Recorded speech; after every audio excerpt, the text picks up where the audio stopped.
Boeing 737 max 8 বর্তমানে সবচেয়ে আলোচনায় জনপ্রিয় বিমানের এই মডেল। বিশেষজ্ঞরা বলছেন, অত্যাধুনিক হলেও নকশা ত্রুটি, ভারী ইঞ্জিন এবং ভারসাম্যে অসামঞ্জস্যতার কারণে বারবার দুর্ঘটনায় পড়েছে বিমানটি। এর ফলে নিষিদ্ধ করতে বাধ্য হল মার্কিন নির্মাতা প্রতিষ্ঠানটি। উড়োজাহাজের রাজা বলা হয় বোয়িং 737-কে। প্রায় 5 দশক ধরে বিশ্বজুড়ে সবচেয়ে জনপ্রিয় বিমানের তকমা এর। মার্কিন নির্মাতা প্রতিষ্ঠান বোয়িংয়ের বেস্ট সেলার এই বিমান এ যাবৎ বিক্রি হয়েছে 10,500টি। 2017 সালে বোয়িং বাজারে ছাড়ে 737 সিরিজের সর্বাধুনিক মডেল ম্যাক্স 8।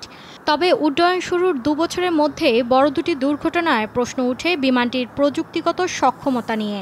গেল বছর ইন্দোনেশিয়া আর চলতি সপ্তাহে ইথিওপিয়া, দুই ক্ষেত্রেই ওড়ার কিছুক্ষণের মধ্যেই বিধ্বস্ত হয় ম্যাক্স 8, যে কারণে বিশেষজ্ঞরা বলছেন উড্ডয়নের সময়টায় কোনো যান্ত্রিক ত্রুটি হচ্ছে বিমানটির।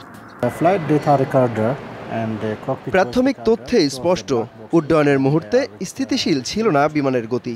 লক্ষণীয় বিষয়, উড়ার প্রায় সাথে সাথেই সমস্যা ধরতে পেরে কন্ট্রোল রুমে যোগাযোগ করেন পাইলট, জরুরি অবতরণও করতে চান।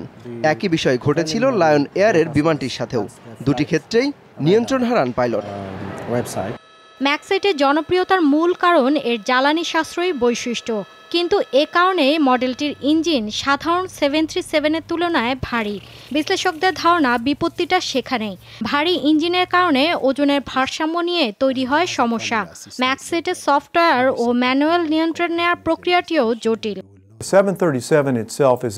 বোয়িং 737 বরাবরই যাত্রীদের কাছে বেশ বিশ্বাসযোগ্য বিমান পরিবহন।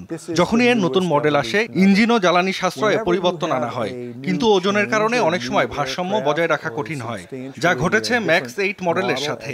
ভারী ইঞ্জিনের কারণে ওড়ার পরই সামনের দিকে ঝুঁকে পড়ে বিমানটি, হারায় গতি ভারসাম্য।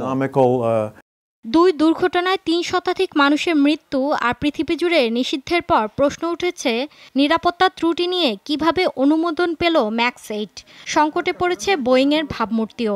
দুদিনের শেয়ার বাজারে প্রতিষ্ঠানটির বাজার মূল্য কমেছে প্রায় $3,000 কোটি। একই সাথে অনিশ্চয়তায় পড়েছে ম্যাক্স 8-এর 5,000-এর বেশি অর্ডারের ভবিষ্যৎ। মৌলি ইসলাম, যমুনা নিউজ।